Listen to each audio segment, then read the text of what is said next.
In the IELTS test, you hear some recordings and you have to answer questions on them. You have time to read the instructions and questions and check your work. All recordings are played only once. Now turn to Section 1. Section 1. You will hear a conversation between two old friends who meet each other by accident. First, you have some time to look at questions 1 to 5.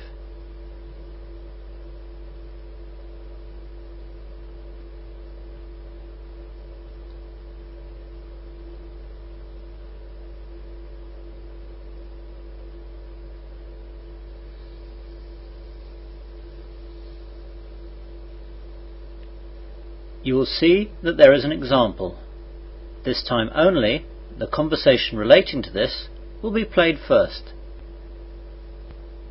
Hello, Frank. How are you? Wow, John. Yeah, I'm fine. How are you? I'm great, thanks.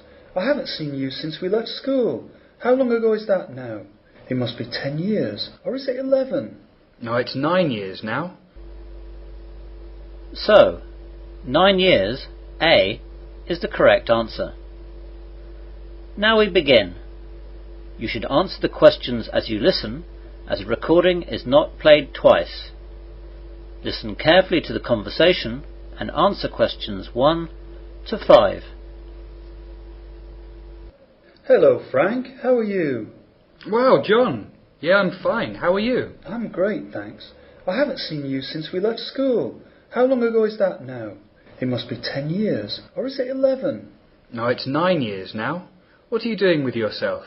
You were going to be a doctor, weren't you? Or something medical, like a chiropractor? Well, I was going to be, but that's not what I did. I started medical school, but I didn't really enjoy it, and the idea of doing it for 5 or 6 years and then continuing to study for years after that didn't really appeal. So I left medical school and went into teacher training college to be a science teacher. And I thought for all these years that you were earning megabucks as a doctor or working in a pharmaceutical company. No, just a teacher. I love it though. I'm so glad I did it instead of medicine. And what are you doing, Frank? After school I didn't really know what I wanted to do. So I travelled for a couple of years around the world. Great!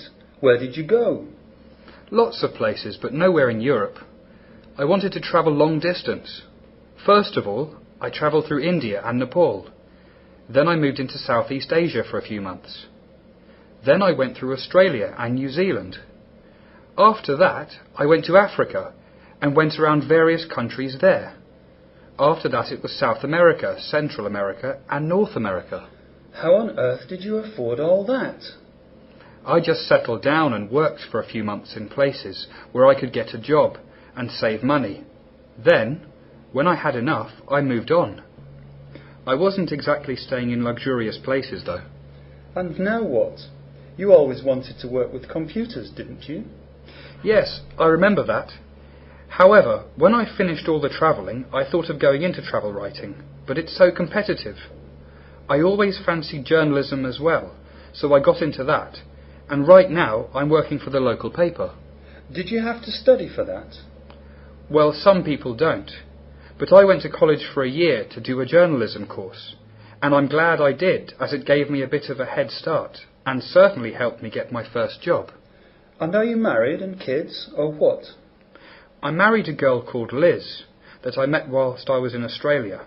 We haven't had kids yet, though we're planning on having at least 2 or 3. What about you? Do you remember Kate, who I dated whilst at school? Of course, the prettiest girl in the school. You didn't marry her, did you? Yes, we managed to stay together all through college. She did teaching too, so we were at the same place for 3 years at college. We thought about getting married in our last year at college, but it was all too much, and then we were too busy the year after graduation. So we did it 2 years after we graduated. Wow, I'm so happy that you guys stayed together. That's great. Where are you living now? Oh, in Westley. In the High Street, actually. What about you? In Westley too. We've got a flat near the secondary school. Obviously then it's easier to get into work. Before the conversation continues, you have some time to look at questions 6 to 10.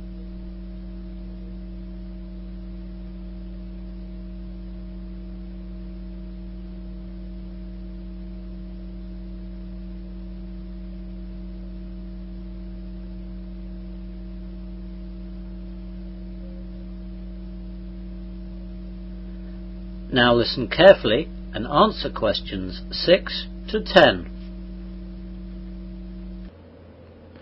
Listen, why don't you and Kate come over for dinner sometime? That's a great idea. When? How about next Friday? Can't do Friday, I'm afraid. Both Kate and I have a parent-teacher afternoon on Friday after school, and then we'll have to do the paperwork in the evening. What about Saturday then? That would normally be fine, but our babysitter is away that night, and we won't be able to find one at such short notice. Why don't you and Liz come over for dinner at ours, and then we'll be able to look after the kids. You'll be able to meet them too. OK, let's do that then. Liz will be happy. She won't have to cook. I'll be doing the cooking when you come round. I love cooking. So, what time shall we come round? 8 o'clock? Well, we'll be home around 6:30 that night, as we're going out for the afternoon with the kids. I'd say come at about 7:30. Are you sure that's long enough to get things ready? Well, that'll be an hour. I don't need more than that. And what's your phone number, just in case? 01347 835 825. That's the home number. And the mobile is 07978 290 512. What about you? I've only got a mobile. It's 07623 963 957. What was that last bit again? I'll say it all again. 07623 963 957.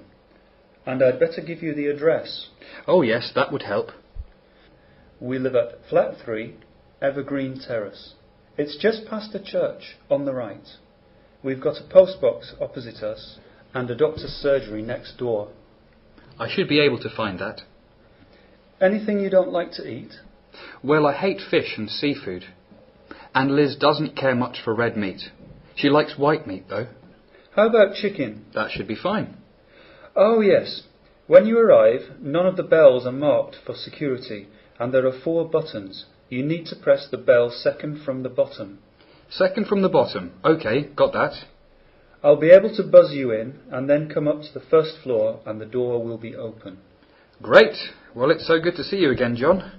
I really look forward to seeing you on Saturday and meeting Kate again. And the kids, of course. Yes, and I'm looking forward to meeting Liz. See you Saturday then. Goodbye. Goodbye. That is the end of section 1. You will now have half a minute to check your answers.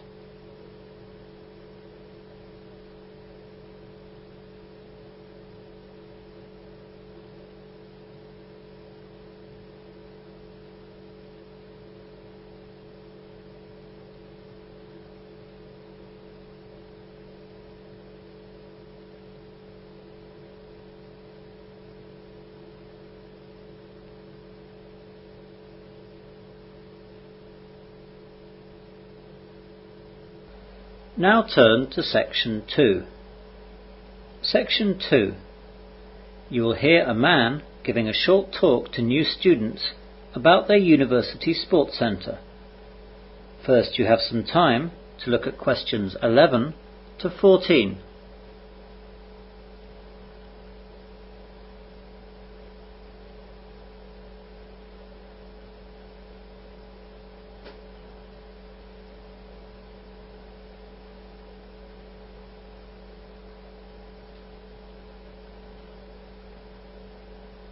Now listen carefully to the short talk and answer questions 11 to 14. Good morning to all you new students here at Wesley University, and thank you for coming to this talk on the Sports Centre. My name is Mr. Mike Finn. Later, I'll take you around the centre on a tour, but right now, I'll just let you know what we have to offer and how you can become a member. We are at present in the main reception of the sports centre. Behind me we have the main sports hall, where a myriad of different sports take place. We have football, hockey, basketball, badminton, martial arts and netball, to name but a few. We are also planning cricket nets and trampolines in the near future. Aerobics, modern dance and spinning are also held in the main sports hall, and yoga classes are coming soon. There is a large schedule up on the wall behind me detailing when each sport is on. It also gives details of which sports you have to pay extra for in order to join in. Above us, and overlooking the main sports hall, we have our fitness room, which has all the modern weight training machines and aerobic training machines that you could wish for. At present, there are no running machines, as there have been a few accidents with these, and we are waiting for the university to work out its insurance as regards these before we get them back again. Round the back of the main sports hall are our 3 squash courts. These can be reserved at the reception. The one important thing with the squash courts is that you must not wear outdoor or black marking soles on them. You will be fined and suspended from the centre if you do. Next to that, we have the provisional site of the swimming pool. Details of that are posted on the Sports Centre newsletter, which is always available on the notice board. We hope that it won't be too long in coming. Outside the hall, we have playing fields where you can play football, rugby, cricket and hockey. You don't need to be a member of the Sports Centre to enjoy these playing fields, but you might need to join the individual sports clubs. Membership dues for these clubs are not usually very high, and it always includes insurance cover, so don't worry. You won't need to take out a bank loan to join them all. You now have some time to look at questions 15 to 20.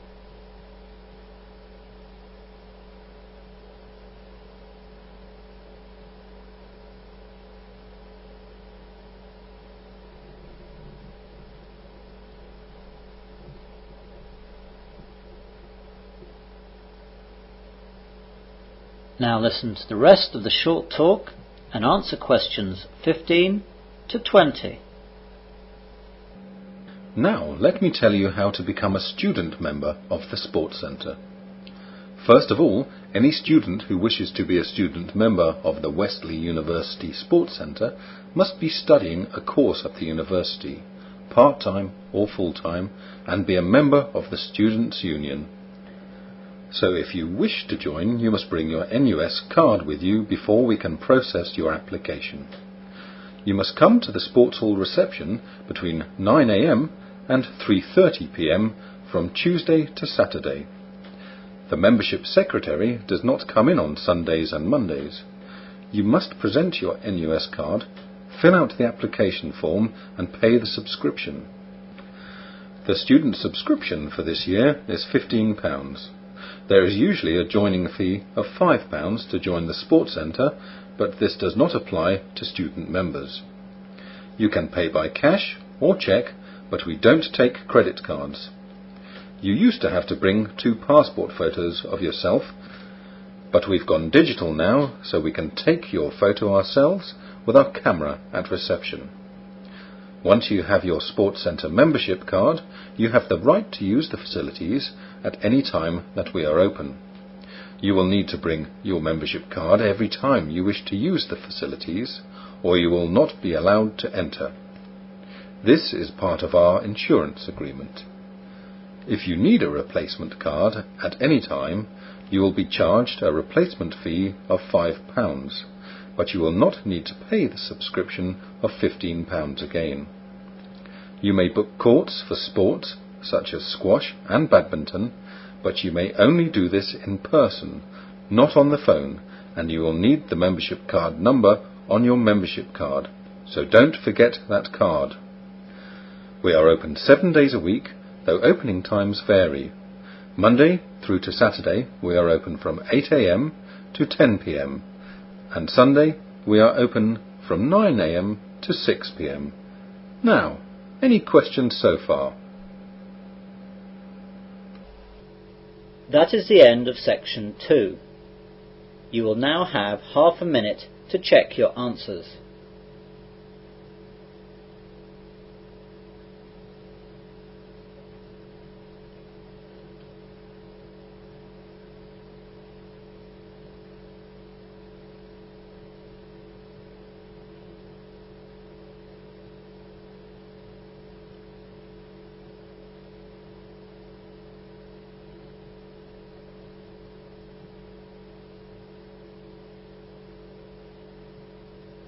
Now turn to section 3. Section 3. You will hear a university tutor and his seminar group of 3 students discussing their extended essays. First, you have some time to look at questions 21 to 25.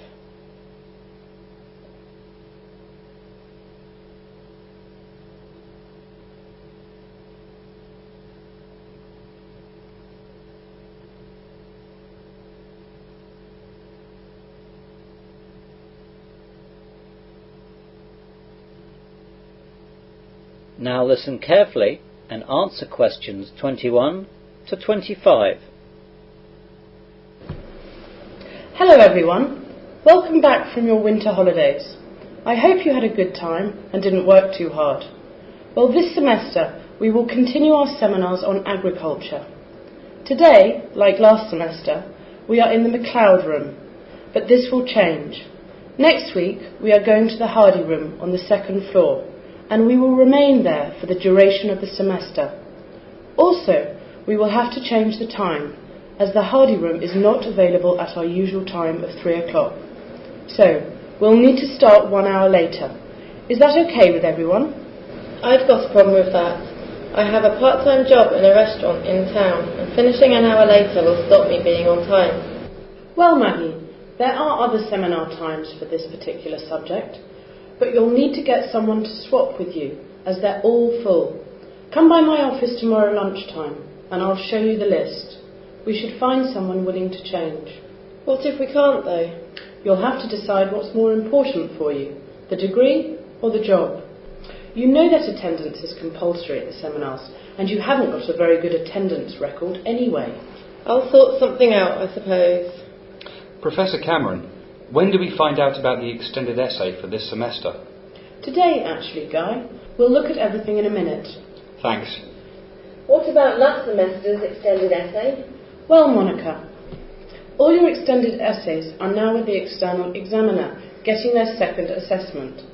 I completed the marking in early January, and the external examiner should get them back to me by mid-February. Mid-February? For 3 essays? It's not just your essays, Maggie.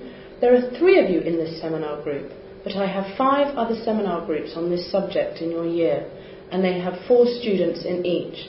That makes 19 extended essays that I and the external examiner have to mark. How did we do, Prof? With one notable exception, the essays were of a pretty good standard. I can't say more than that at this stage, but I was very happy.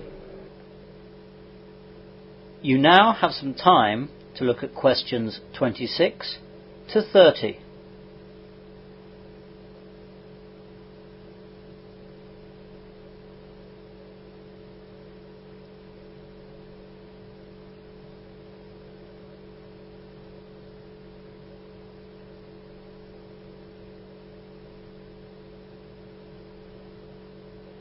Now listen to the rest of the discussion and answer questions 26 to 30. So, moving on to talk about the extended essay. What do you want to know about it? First of all, what do we have to write about? Next week, I'll bring in a list of titles which will relate to the first 10 seminars that we have this semester. You have to choose one title from 10 titles on offer, but you might want to think about choosing from the first 5, so that you'll have more post-seminar time to prepare. What about the deadline? I'm afraid it's not the 26th of May, as we advertised at the start of the academic year, as that's a bank holiday. It's now the next day, the 27th. No extensions. We won't accept the 28th. Can we let you see our work before we hand it in? Yes, though we have a deadline for that too, in order to encourage you to get organised and started early. So, we will continue to look at drafts until the last day of April, and then after that, you're on your own to produce your final product. What's the word limit, Professor? We want to have an upper and lower limit, so we've set the lower limit of 3,000 words and the upper one of 3,500. You'll have to be in that range. Will we need to do any research for the essay? I'm not really supposed to give you any details of the questions yet, but yes, there is a research component for all the questions. Will the research be survey-based or done on the farm or in greenhouses? The research that we want you to do will be practical work with plants, so it will be down at the university facilities, either at the university farm or the greenhouses, as you said. What type of plants will we be studying?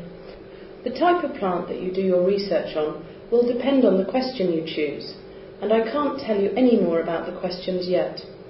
Will we have any help with the growing procedures? A little. The farm staff and Dr. Johns will be on hand to help you at the farm, and Rob, down at the greenhouse complex, can assist you with everything down there. Well, that'll do for now. You can hang on until next week to get started. Today we're going to look at... That is the end of section 3. You will now have half a minute to check your answers.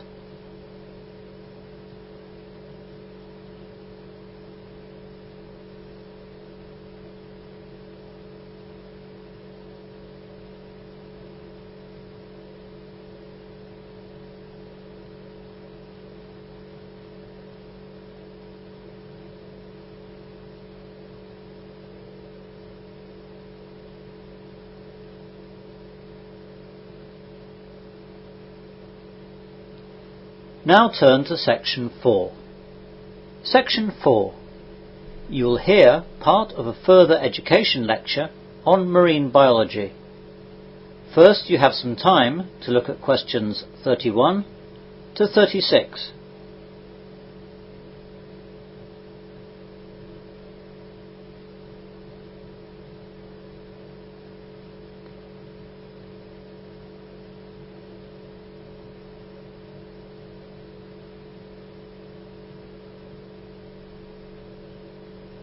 Now listen carefully and answer questions 31 to 36.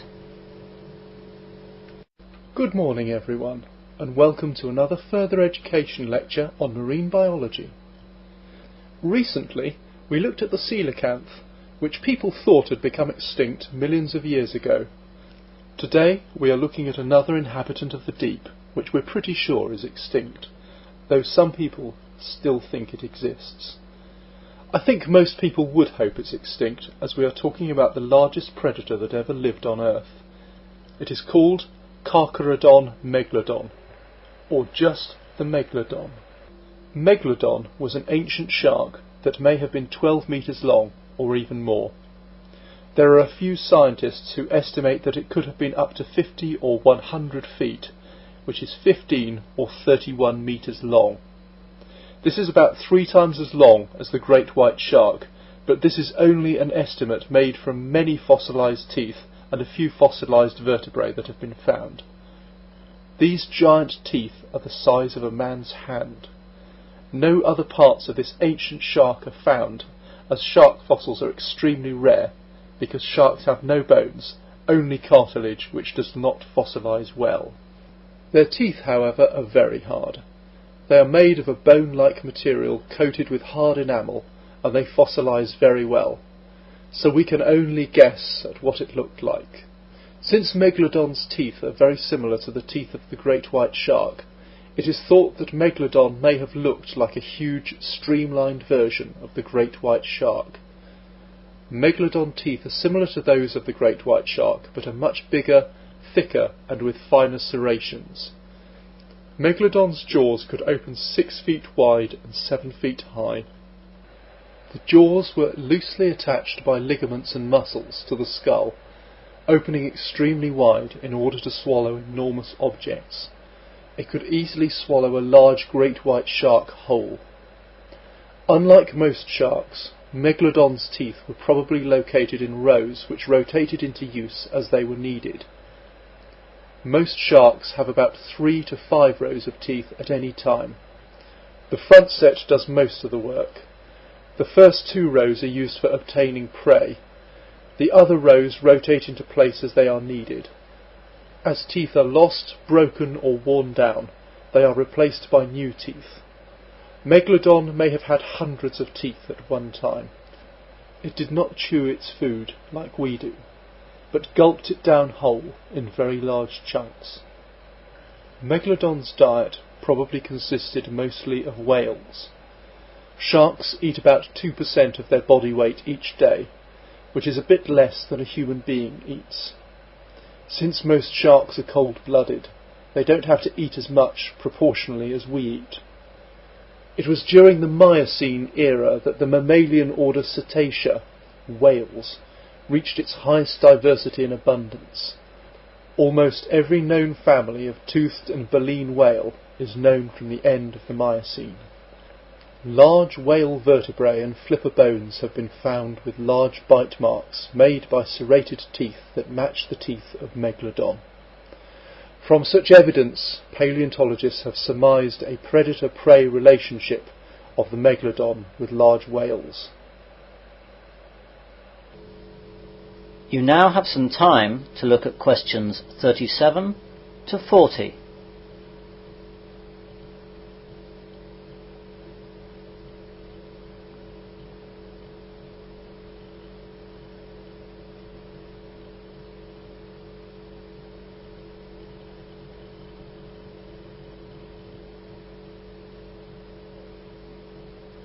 Now listen to the rest of the marine biology lecture and answer questions 37 to 40.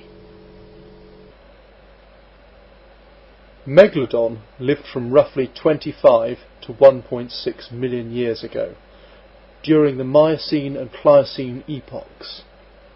It is now extinct, but the exact time of its extinction is hotly debated, as some people believe that this enormous shark could still exist today. Almost everyone who has investigated the possible existence of the great Megalodon realises that if it is extinct, it has only recently occurred in the geological record, as close as 10,000 years ago. Zoological history has proved that very large animals can remain hidden from modern science, especially in our planet's underexplored ocean depths. So, if the famous coelacanth, the fish thought to be extinct for 60 million years, can be found alive and well as it was last century, why not push our giant white shark up a mere 10,000? Has Megalodon died out, or has one already appeared? There is a well-known sighting report from Australia. In the year 1918, crayfishmen at Port Stephens refused to go to sea to their regular fishing grounds in the vicinity of Broughton Island for several days. The men had been at work on the deep water fishing grounds when an immense shark of almost unbelievable proportions put in an appearance, attacking pot after pot containing many crayfish, and taking pots, mooring lines and all. On returning unscathed, the men were all unanimous that this shark was something the like of which they had never dreamed of. And bear in mind that these were men who were used to the sea and all sorts of weather and all sorts of sharks as well. They all said the shark was as long as the wharf of their harbour, about 115 feet. They were all familiar with whales, which they had often seen passing at sea, but this was a vast shark. They had seen its terrible head, which was at least as long as the roof on the wharf shed at Nelson's Bay. The sighting was never repeated, and it is impossible to say whether it was a hoax or not. Putting childlike dreaming aside, however, leaves us with the fact that whether or not the huge Megalodon is alive today is debatable only on theoretical grounds. Despite thousands of giant fossilized teeth, no matter how fresh they might be, and this sighting, there is not much to go on. That is the end of section 4. You will now have half a minute to check your answers.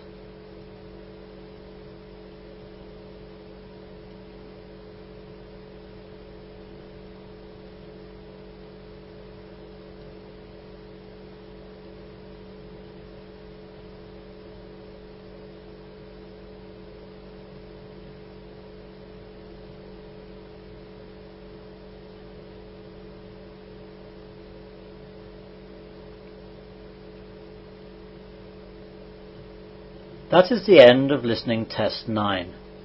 In the IELTS test, you would now have 10 minutes to transfer your answers to the listening answer sheet.